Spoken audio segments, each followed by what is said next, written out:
warehouse, they found a makeshift guillotine, which cuts off people's heads, and they also found a large crocodile that was chained up. Whoa! And so it's likely... Whoa! A large crocodile. Yo, this is crazy. A guillotine and a live big ass crocodile, bro. Just sitting back there chilling. Like, oh, is it dinner time today? What?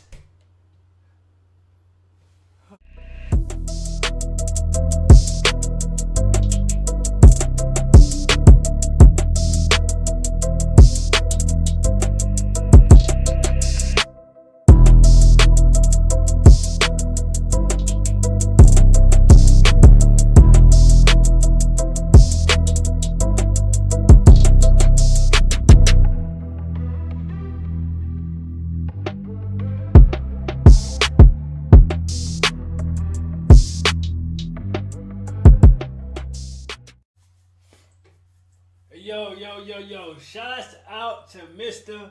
Ballen. I think y'all know what time it is. Y'all knew I was going to come with this reaction. Shouts out to Mr.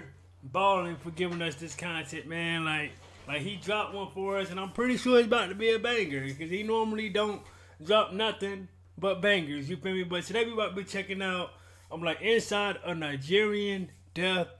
I'm like, factory. So like, share, comment, and subscribe, bro. Like, a Nigerian death factory. Yeah, I'm pretty sure it's about to get gruesome, bro. So like, share, comment, subscribe, man. If you guys are fans of scary videos, man, I try to drop one of these every night at you know, like at nighttime for you guys, just for us to go to bed, like, you know, like on the scary side. You know what I'm saying? But we finna go ahead and check this out. Like, share, comment, subscribe. You know what I'm saying? I'm trying to get to 50K. Also, let's get this video to 200 likes. And I mean, enough of me talking, bro. Like, shouts out to Mr. Ballen once again. Let's get into it, man.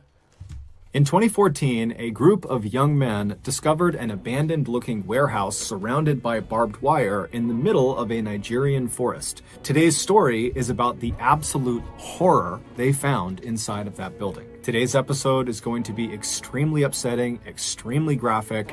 As such, viewer discretion is advised. But before we get into today's story, if you're a fan of the strange, dark, and mysterious delivered in story format, then you've come to the right place, because that's all we do, and we upload once or twice every week. So if that's of interest to you, please offer the like button a free session of acupuncture, but as soon as they're lying down, go ahead and administer a full body allergy test. Also, please subscribe to our channel and turn on all notifications. Hey, how he be coming up with these stories with the like buttons, bro? That's what I want to know. You know what I'm saying? But then he's, bro, for mature audiences only. So he just said it's gonna be upsetting and all this type of shit. So let's get ready for it. Notifications so you don't miss any of our weekly uploads. All right, let's get into today's story.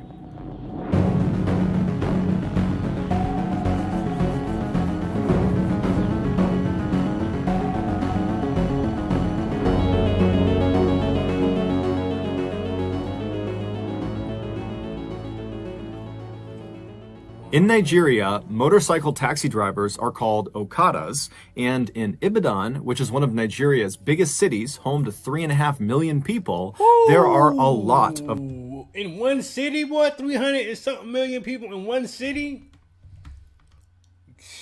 Well, never mind. Nigeria's biggest cities, home to 3.5 million people, there are a lot of Okadas. However, despite their massive numbers, these Ibadan Okadas are actually a fairly tight-knit community made up primarily of young men. And so in early 2014, when 2 of these Okadas went missing, the community immediately found out about it and was really concerned. And when the police did not appear to be doing much to actually go out and find these 2 guys... Yo, like, what is up with these, other countries and the police, like, not really being involved with like the crimes and shit, like they don't go investigate, no nothing, like we just did some shit with Russia, like, bro, like the cops didn't do nothing. This dude killed like 50 people and the cops literally did nothing. Like what is up with these countries, like these native countries, that the authorities just don't do nothing like that? I don't know. The police did not appear to be doing much to actually go out and find these two guys. The community of Okadas decided to launch a search of their own. Basically, as they went about their day, driving around the city, dropping fares off, all of these Okadas would be going down side streets and looking in back alleys and checking all over the city for their missing members. But despite their best efforts, they never could find them. Then, on March 22nd of that year, a third Ibadan Okada vanished. He was a young man named Lanre Sadiku, and unlike the other two riders who went missing while they were at home, Lanre went missing while he was working. Lanre was part of a group of Okadas within the city who all kind of met up on the same city street, and that's where they stayed throughout the course of their day, trying to wave down fares as they came up. And so everyone in that meetup point all knew each other, and so they all knew Lanre. And on the day he went missing, they recalled seeing him driving away from this meetup point with two passengers on the back of his bike. Now, typically, the rides these Okadas would offer to their passengers were very short. They're only driving them just around the city. And so it was very quickly noticed that Lanre had left and after several hours had still not come back yet. When it was noticed by the other Okadas, they began talking about it and someone said, give him a call, make sure he's okay. And so they called his cell phone and Lanre did not pick up, which was highly unusual, not just for Lanre, but amongst the other Okadas. They always have their phones on because they're looking for new customers and customers could be calling them. And so their cell phone is a vital part of their work. And so his phone is off. They don't really know what to make of that. And then out of nowhere, Lanre actually calls this group of riders. However, he was calling them on his second cell phone. Lanre would keep a work phone and a personal phone. So he was calling them on his personal phone. And so when this other Okada answered the phone and heard Lanre's voice, he put the phone on speaker so the others who were concerned could hear what was going on. And what they heard was Lanre, totally hysterical, screaming into the phone that he needed help. He said that he and 8 other people he was with, who he didn't even know, had been kidnapped, and their kidnappers had brought them to this underground prison cell. They couldn't see anything, but they could hear people walking above them. Lanre also explained that when they had been kidnapped, the captors had taken all of their belongings, but they hadn't recognized that Lanre had this secondary cell phone, which is why he was calling from it. And so in between Lanre's frantic descriptions of what was going on and what had happened to him, these Okadas that received this call, they can hear in the background these other 8 people that are with Lanre in this underground cell screaming out as loud as they can, probably to get the attention of someone, anyone who was above ground who might be able to come down and save them. And so these Okada riders who are getting this call from Lanre, they're horrified and they're trying to calm Lanre down so he can explain where he is so they can go find him. And finally, Lanre, he does compose himself and he gives them really specific directions to this footpath that led into the Soka forest where he said he had been taken. The Soka forest was a very dense stretch of wilderness right on the outskirts of Ibadan. Lanre would tell them that he had no idea where specifically in the Soka forest he was. However, he said, if you just keep walking on that path, eventually you'll hear us calling out from underground and you can come and save us. And so as the riders turned on their bikes and they got ready to head out and go rescue their friend, they told Lanre to stay on the line. Let us keep talking to you until we find you. But as they're telling him that, his phone abruptly cuts out. And then when they tried calling him back, his phone was off. About 40 Okadas from Lanre's meetup spot took off together and sped down city streets until they hit this major highway that would take them out of the city. And then once they were out of the city, they went down this other road that brought them right towards the Soka forest. And then as this road put them right up against the tree line on their left side of the Soka forest, they all began looking for the 2 burned out cars that Lanre had said marked the beginning of this footpath they were looking for. And so sure enough, they find these burned out cars, they park all their bikes off on the shoulder of the road, and they quickly realize that this really is a footpath only. There's no way they can get their motorcycles onto the path, not only because the burned out cars are blocking their way, but because the path itself is so overgrown with vegetation. I mean, they can barely see the path, let alone drive something through it. And so the men leave their bikes by the side of the road, and then unarmed, they walk past the burned out cars onto this path. See, that's the first mistake right there. Like y'all going unarmed. Take weapons with y'all. Like y'all just clearly heard them on the phone screaming, yelling for help. So they're obviously, held hostage. So you gotta take something with y'all. Take anything, a hammer, something. Don't go unarmed. No.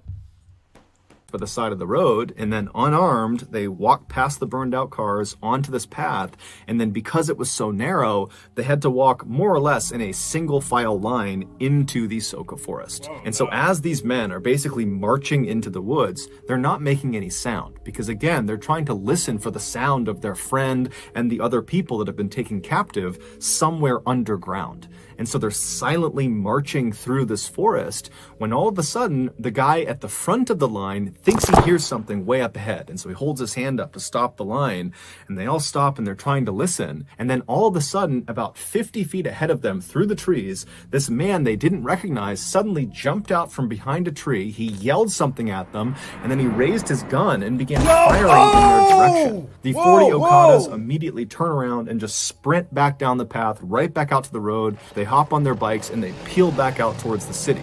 When they finally get back, and that's why I said, like, don't go unarmed, bro. Listen, because that one person was probably one of the guys that was holding these people hostage, I'm guessing. You know what I'm saying? Oh my God, bro. To the meetup spot they had all originated from, they realized they can't just leave Lanre and the other people he was with out to dry.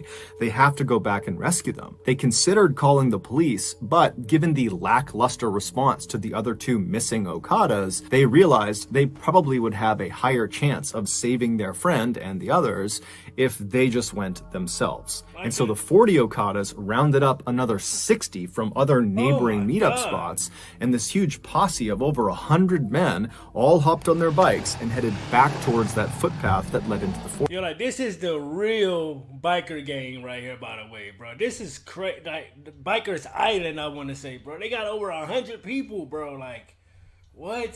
Forest. When they got there, they put their bikes on the side of the road, and this time, when they started walking down that path, they had guns, knives, bats, all sorts of weapons, and they were not trying to be quiet. They were actually yelling like these loud war cries to let the gunmen and any other gunmen in the woods know that there was a horde of angry people that were coming into the woods for a fight. And so as they're marching down this trail, kind of expecting to get shot at any point, it doesn't happen. Instead, after quite a while, they walk out of the thick forest into this huge opening. And right in the middle of this huge clearing is this fairly small river, but it's big enough that it would be very difficult to cross. However, they can see there's a bridge, this kind of crumbling old stone bridge that goes over this river. And then on the other side of the bridge, on the other side of the river, they can see there are two dilapidated buildings. The one that is closer to the bridge is this small black shack that has a window looking out towards them, and from their perspective, they're maybe 100 feet away from the shack. They can't tell if anybody's inside of this building. And then the other building was much bigger than the shack. It was this huge kind of broken down warehouse that had big tall cement walls, and then all around it was this huge chain link fence with barbed wire wrapped around the tops. And so this huge posse of Okadas, they come storming out of the forest and they run over to that bridge, which is the one way across. And as they get on the bridge, they're kind of scanning the two buildings. They're not seeing anybody. And then one of the men, they look down underneath the bridge and they actually see Lanre's motorcycle. It's lying on the banks of this river, kind of tucked up underneath the bridge as if someone had stolen it. And so everyone already knows Lanre is somewhere over here. We're going to go find him. And so the men, they get over the bridge, they go to that first building, that black shack, and they open up the door. It's a plywood door and there's no one inside, but the shack is literally stuffed full of hundreds and hundreds of articles of clothing and shoes. And so after kind of looking this over and not really sure what to make of it, the posse moved on from the black shack and made their way up to the fence right in front of this huge warehouse. And when they reach the fence, they're kind of expecting to be met with some sort of resistance. I mean, the last time they were out here, they got shot at. And so they begin yelling into the warehouse for anyone in there to show yourselves, come out here. But it was silent. And so one of the Okadas that was part of the posse had brought along bolt cutters as a weapon to use as a club if he needed to. But as it happened, he began to use the bolt cutters for their actual purpose, and he bent down and actually cut a huge hole in this fence so they could go in and explore this warehouse. And so after a large percentage of this posse had gotten inside the fence line, they began walking around this huge warehouse to try to find an entrance inside. And so as they're walking, the windows that lead into this warehouse, they're too high up, so you can't actually see what's going on inside.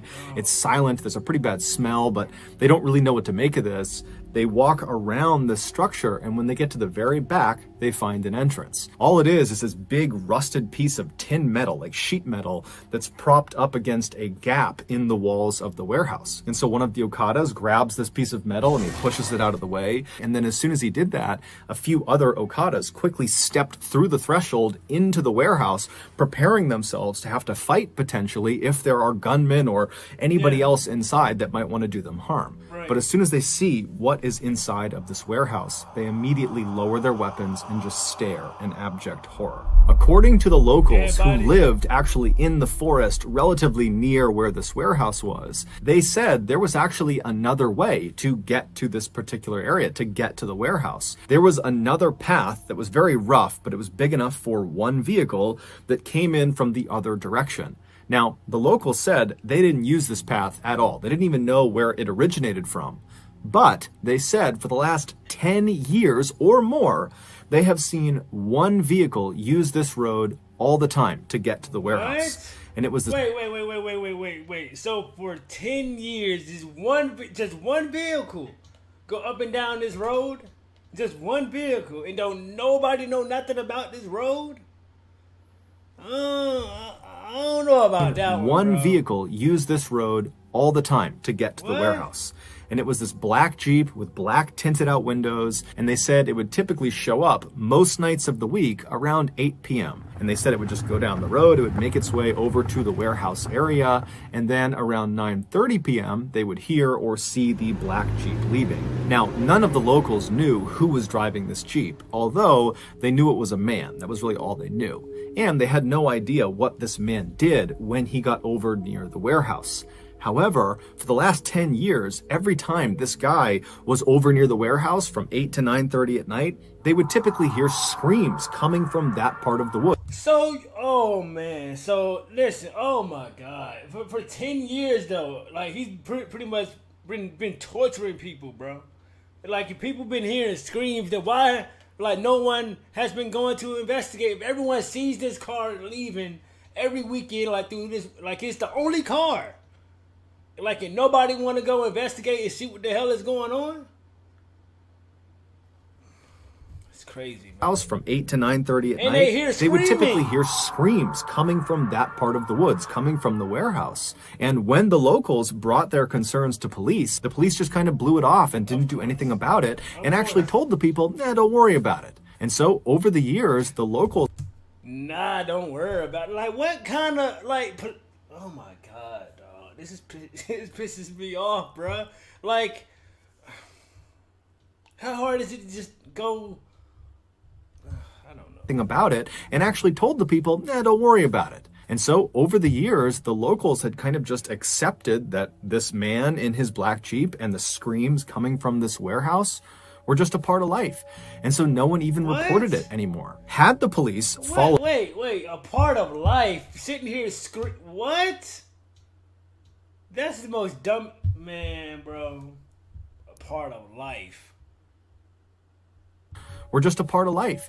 And so no one even reported it anymore. Had the police followed up on the locals' concerns about this Jeep and the screams, they would have discovered that that warehouse was actually a storage facility for a very in-demand and very illegal product. And that man who drove that black Jeep, he would take this illegal product and he would bring it back with him in batches and he would sell it on the black market. When this posse of 100+ Okadas pulled that metal door aside and they stepped into the warehouse, they were not met with any resistance. Anyone that had been there, any other gunmen or guards or anything like that, they had fled when they heard the sound of this massive posse whooping and yelling on their way in.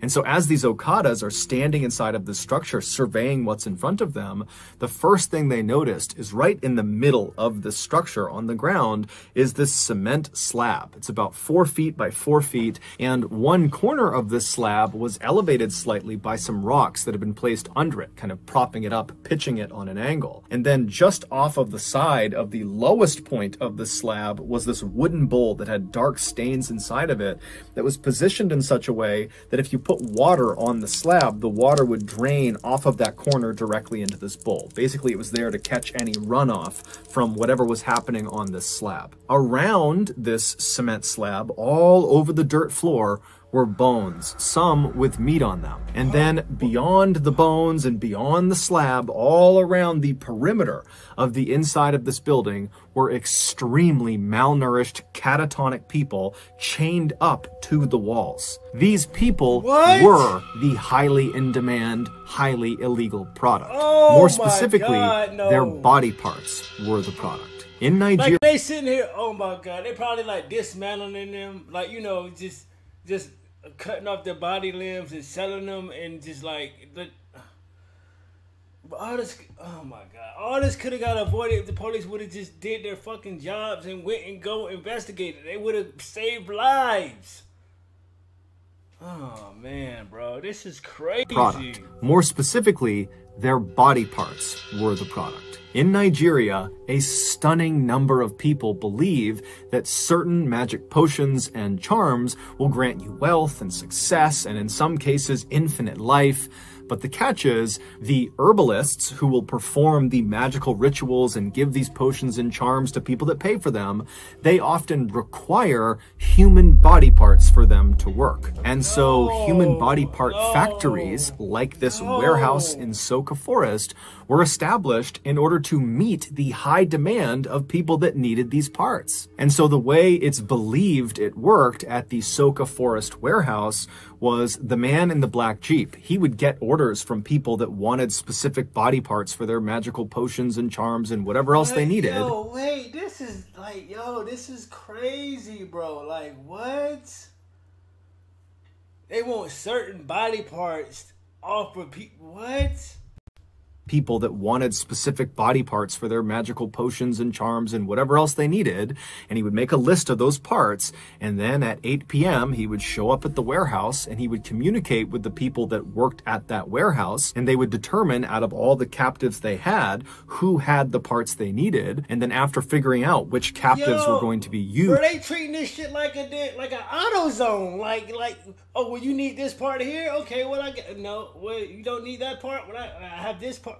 They treating this shit like AutoZone right now. This is crazy. Like LKQ Auto Salvage. Go pick your own part. Like, what is going on right now?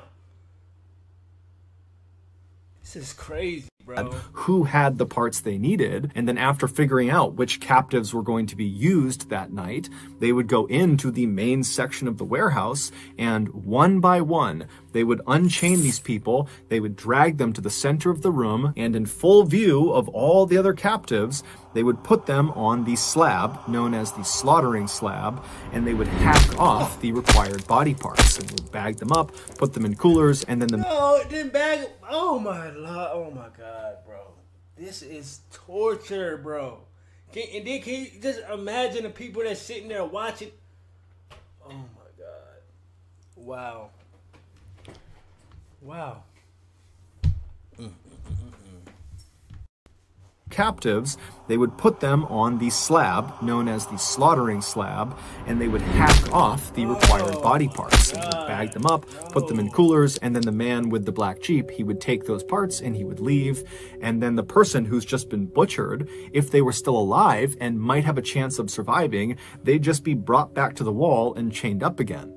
If they did not have a good chance of survival, then they'd be brought to the very back of the warehouse in the back rooms where they would be discarded. Now, the means of execution varied, but in the back rooms of this warehouse, they found a makeshift guillotine, which cuts off people's heads, and they also found a large crocodile that was chained up. Whoa! And so it's likely... Whoa! A large crocodile! Yo, this is crazy! A guillotine and a live, big-ass crocodile, bro. Just sitting back there chilling. Like, oh, is it dinner time today? What? Oh my God, bro. And they also found a large crocodile that was chained up. And so it's likely that those were at least two of the methods used to discard of the people they could no longer harvest organs from. After the Okadas kind of broke out of their initial shock of what they were seeing inside of this warehouse, they went around and began freeing people that were still chained up to the walls.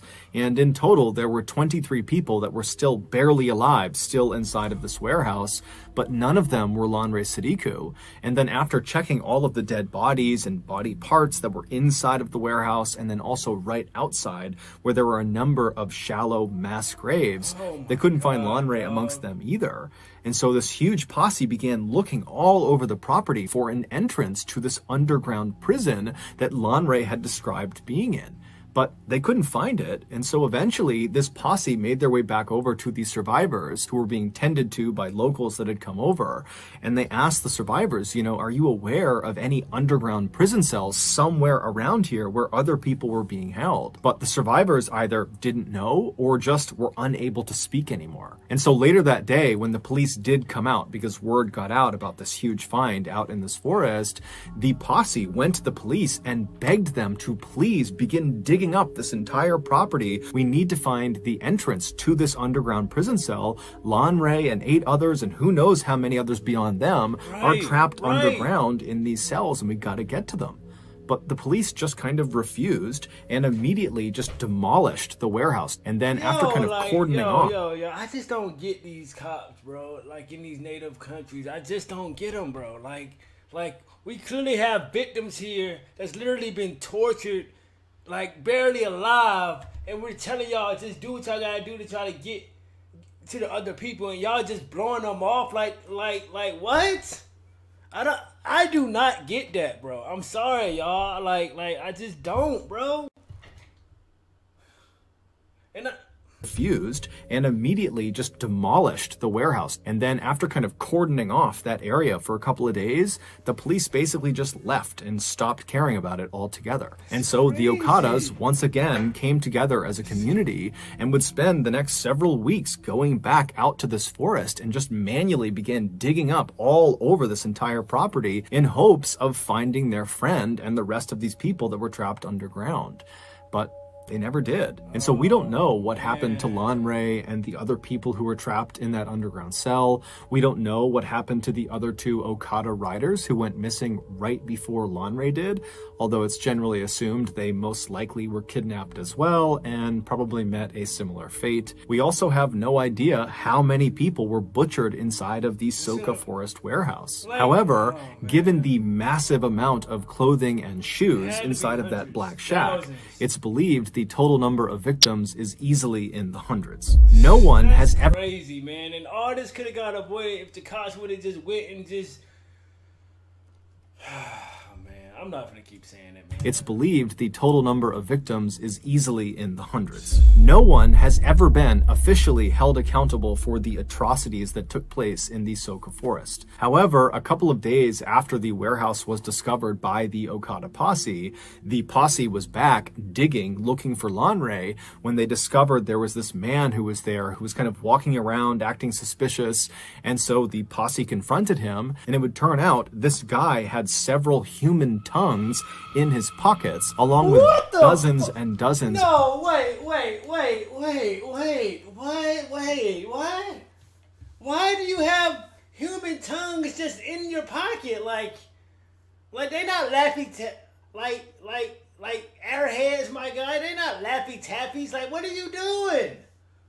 Like, what is wrong with people? Yo, just walking around with human tongues in his pocket. Had several human tongues in his pockets, along with dozens and dozens of cell phone SIM cards. And so, assuming he was part of whatever happened there, the Okada posse proceeded to kill the man on sight. Later on, a woman who was a survivor from the warehouse would tell reporters how she got kidnapped. She said she lived in Ibadan, she was well educated, she had a good family, she was just sitting outside of her house when all of a sudden this van pulled up in front of her, and these very official looking men were inside of this van, and they got out and they told her, you know, you're under arrest, you got to come with us to the police station. And the woman was so confused, but the men were very professional and seemed very convincing, and so she got inside the van, they shut the door, and they drove off. And very quickly, once she was inside of the van and couldn't go anywhere, she realized they were not police, she had been kidnapped, and within the hour, she, along with several other people who had probably been kidnapped in the same way, were stripping their clothes off right outside of that black shack on the other side of the river, and they were told to put their clothes and belongings inside of the shack while they were being held at gunpoint, and then once they were naked, they were promptly marched into that warehouse where virtually everyone around her would be butchered and killed. So that's gonna do it, guys. If you got something out of today's episode and you haven't done this, I just imagine, bro, just going through that, just sitting here chilling at like in front of your like at home, and the van just pull up. These guys professional as hell. Like, you don't know what to expect. You know what I'm saying?